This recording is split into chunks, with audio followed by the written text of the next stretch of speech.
Bonjour ami merengue, j'espère que tu t'es remis de la défaite hier. Voilà, c'est une défaite, elle fait mal, on sait, d'accord, ça pique, mais le Real de Madrid nous a habitués à des retournements de situation, le Real de Madrid nous a habitués à des retournements de scénario. Donc personnellement, je pense qu'il y a encore une petite lueur d'espoir et on sait que s'il y a une équipe capable de le faire, bien sûr, c'est le Real de Madrid. Maintenant, après avoir dit ça, j'ai quand même un petit coup de gueule à passer parce que je me rends compte que depuis que Kylian Mbappé est arrivé dans ce Real de Madrid-là, à chaque fois que ce Real de Madrid-là a une contre-performance, à chaque fois que ce Real de Madrid-là perd un match important, à chaque fois que ce Real de Madrid-là n'est pas à la hauteur d'un rendez-vous, on a tendance à mettre la contre-performance de Real Madrid sur le dos de Kylian Mbappé.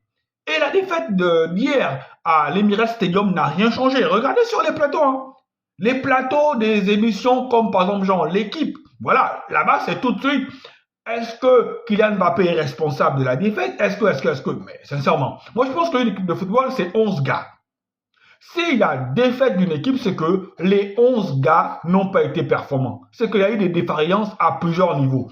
Un seul joueur ne peut pas être à lui tout seul responsable de la défaite d'une équipe. Vous ne pouvez pas toujours tout mettre sur Kylian Mbappé. On sait que Kylian Mbappé cristallise, on sait que oui, d'accord, il faut faire vendre, il faut faire parler, il faut se... C'est le game, c'est comme ça. Mais arrêtez un peu à un moment donné. Arrêtez un peu à un moment donné. En France, on sait que bon, la manière dont Kylian Mbappé a quitté le PSG, ça ne plaît pas. Il y a encore des supporters parisiens qui sont fâchés contre Kylian Mbappé et qui scrutent à chaque fois ce que Kylian Mbappé fait. De bien, de pas bien, il va toujours cristalliser. Pareil pour je sais pas moi quoi. Arrêtez. Kylian Mbappé n'est pas le seul responsable de la défaite du Real de Madrid. Kylian Mbappé n'a pas demandé, n'a pas mis le couteau sur la gorge de Florentino Pérez que emmène-moi obligatoirement au Real de Madrid. Quand Florentino Pérez prend Kylian Mbappé, je suis d'accord que Florentino Pérez, en prenant Kylian Mbappé, il se fait un kiff. Voilà, c'est un kiff. C'est un truc qu'il avait depuis dans la tête. À chaque fois, les trois refus, les deux refus de Kylian Mbappé l'a forcément frustré. Il se dit, je vais l'avoir coûte que coûte. Quitte à peut-être déséquilibrer mon équipe ou quitte à peut-être mettre mon coach dans une mauvaise situation parce qu'on va se dire les choses clairement. Jouer avec les quatre de devant, ce n'est pas possible. Lorsque Mbappé arrivait, il aurait fallu faire partir, je pense, bon, pas Jude Bellingham, mais il aurait fallu faire partir entre Rodrigo et Vinicius. Il aurait fallu faire partir un. Et peut-être pour moi, il aurait peut-être fallu faire partir Vinicius.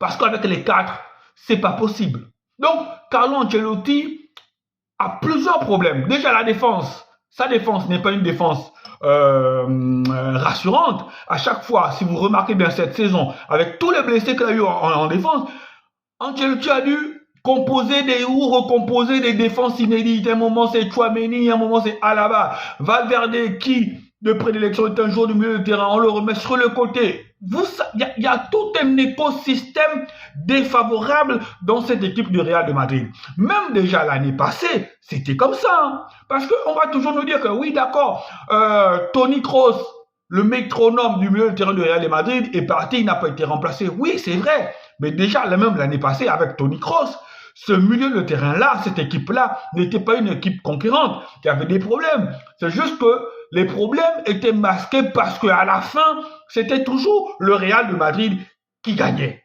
Mais aujourd'hui, c'est encore plus criant du fait que Toni Kroos soit parti. On n'a pas remplacé Toni Kroos. On a Luka Modric qui fait quand même son âge. On a un milieu de terrain avec Kamavinga qui n'est pas aussi une assurance touring, qui n'a pas réussi pour moi à s'installer durablement dans ce milieu de terrain-là. On a une défense décimée et vous avez Vinicius et Kylian Mbappé qui ne font pas les efforts défensifs. Donc, si vos deux attaquants n'arrivent pas à presser pour gêner la relance, donc en deux touches de balle, ils sont éliminés. Le milieu de terrain qui n'est pas performant, qui n'est pas hyper compétitif, il se retrouve parfois en surnombre parce que hier, le milieu de terrain de Arsenal, ils étaient 3 contre 2 parce que Vinicius, Mbappé, Jude Bellingham et Rodrigo, on n'a pas vu trop de replis défensifs. Hein. Oui, Jude Bellingham en a fait, mais pas à haute intensité, pas à chaque fois. Donc, dans ces cas-là, vous vous faites perforer, vous vous faites transpercer. Cette équipe de Real de Madrid, pour ma part, je le dis, peut-être qu'à Bernabeu, ils auront un sursaut d'orgueil. Peut-être qu'à Bernabeu, de toute façon, pour que le Real de Madrid puisse renverser la vapeur à Bernabeu, il va falloir que dans les 15 premières minutes, ils ouvrent le score. Si on part à la première mi-temps 0-0, Real de Madrid ou pas Real de Madrid, ça va être chaud. Donc, pour ma part, Kylian Mbappé n'est absolument pas responsable de la défaite de Real de Madrid. Oui, il a raté un face-à-face sur une belle ouverture de Bellingham. Il a raté un face-à-face qui n'en a jamais raté. Pour ma part, regardez sur le côté aussi. Vinicius, il a été fantomatique. Vinicius n'a rien réussi. Joe Timber a muselé Vinicius. De l'autre côté, Lewis Kelly a muselé Rodrigo. Donc déjà, sur les côtés, l'animation offensive, il n'y en avait pas. Donc, Mbappé n'est pas le seul responsable. Il y a aussi Vinicius. Pourquoi on n'avait pas aussi à pointer le doigt Vinicius? C'est vrai, ils ont gagné l'année passée, mais il y avait déjà des problèmes. Et donc cette année, parce qu'ils ne gagneront pas, ça signifie que c'est parce que Mbappé est arrivé qu'ils ne gagnent plus. Arrêtez ça. Allez, bonne journée à vous. Ciao, ciao.